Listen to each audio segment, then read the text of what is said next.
Vamos olhar para o ano de 2023, que foi marcado por extremos no cenário internacional. O mundo que já assistia à guerra na Ucrânia se deparou com mais um conflito entre Israel e Hamas. A América Latina está aí sob tensão, possibilidade de um conflito entre Guiana e Venezuela. Vamos falar sobre o que está acontecendo no mundo com a Denilde Roushacker, ela que é cientista política, professora de Relações Internacionais da ESPM. Nossa parceira, né, Denilde? Um ótimo ano para você de 2024. Seja muito bem-vinda aqui à nossa programação. Bom dia. Bom dia, Carol. Feliz ano novo para você e para todos que estão nos assistindo.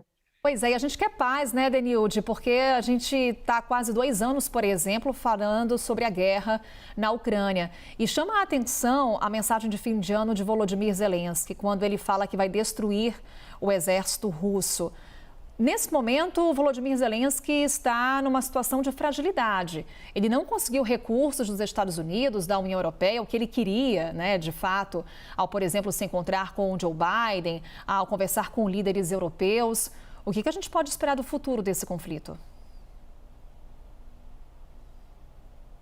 Olha, é um conflito, como você disse, já se arrasta aí por 2 anos, né? Tá no momento em que a Rússia está fazendo uma investida,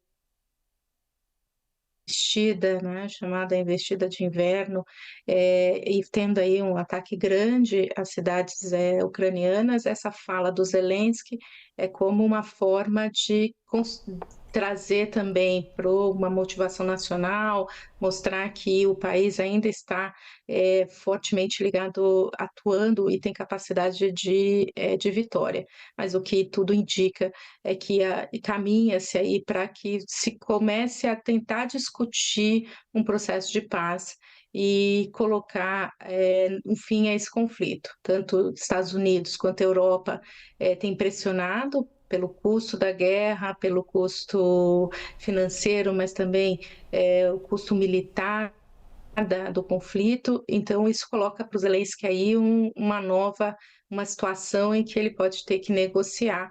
E de outro lado, a Rússia também tem que se colocar à disposição para fazer essa negociação. Então a expectativa para esse ano é que possa de fato evoluir para se chegar a uma solução a esse conflito. Até porque muitos países envolvidos de forma até direta nessas negociações, Denilde, terão eleições. É o caso, por exemplo, dos Estados Unidos. Em que medida esses pleitos acabam interferindo no futuro da guerra?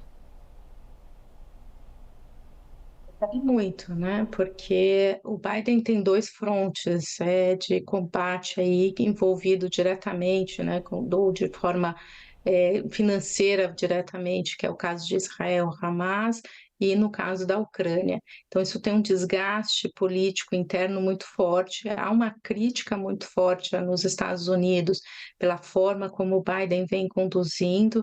Então ele tenta aqui construir alguma situação positiva para conseguir levar para sua agenda doméstica uma informação e se contrapor aos republicanos, né? O Trump tem colocado que a falta de uma ação mais incisiva do Biden torna ainda mais complicada a situação dos Estados Unidos e também coloca o custo da guerra, né? Este é o grande ponto hoje de discussão no cenário americano, é o quanto o país está envolvido nesses conflitos e o quanto isso tem custado em termos de recursos para o país.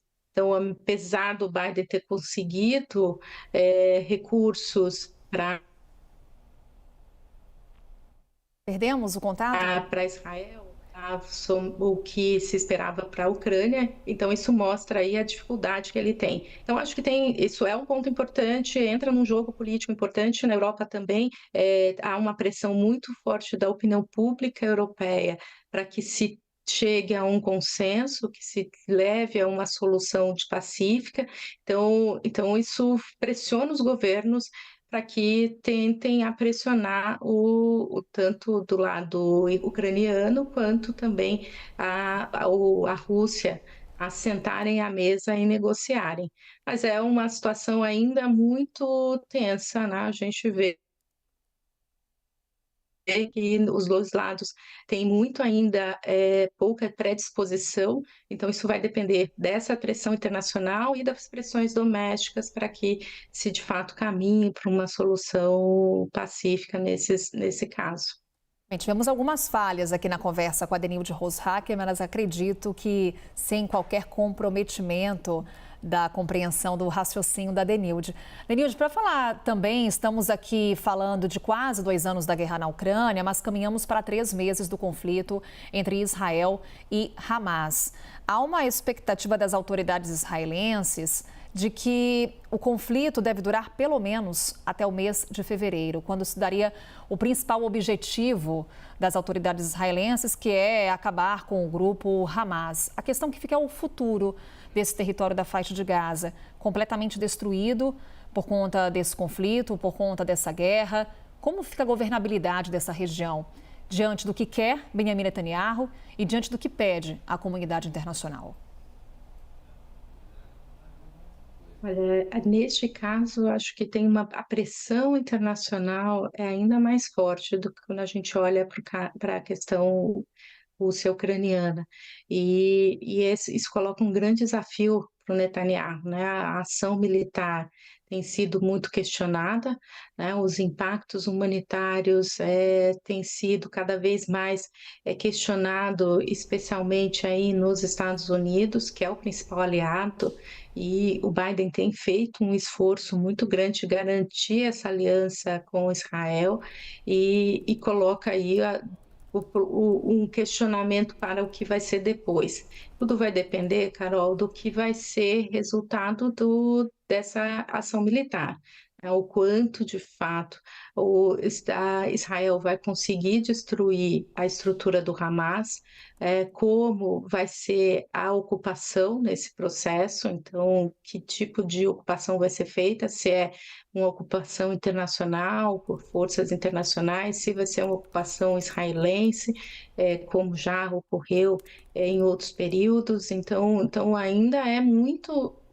incerto qual vai ser a solução. E há um questionamento muito forte, e aí os países árabes também têm pressionado, para que qualquer solução seja uma solução mais próxima da definitiva. O que seria isso? É que se construa de fato uma capacidade de coexistência entre israelenses e palestinos, e isso levaria ao questionamento sobre a formação e a independência dos dois estados. Então é um ponto difícil, negociação, que não a gente tem visto aí ao longo da história a dificuldade de construção desse processo, e mesmo com a pressão internacional, ainda é assim, muito o que caminhar para que a gente tenha uma solução nesse sentido. Mas já existe aí uma forte pressão dos países, tanto os países árabes quanto outras coalizões como os BRICS, como a própria Europa e Estados Unidos, em fazer com que Israel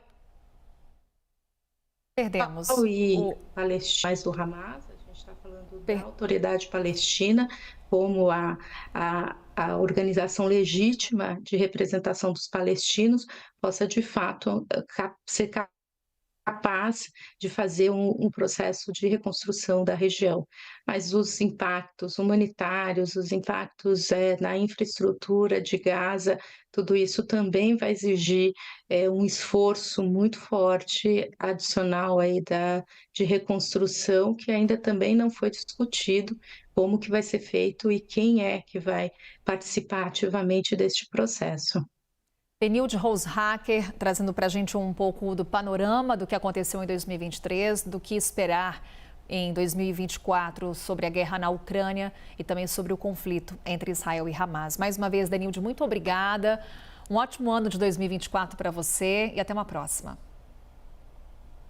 Eu agradeço.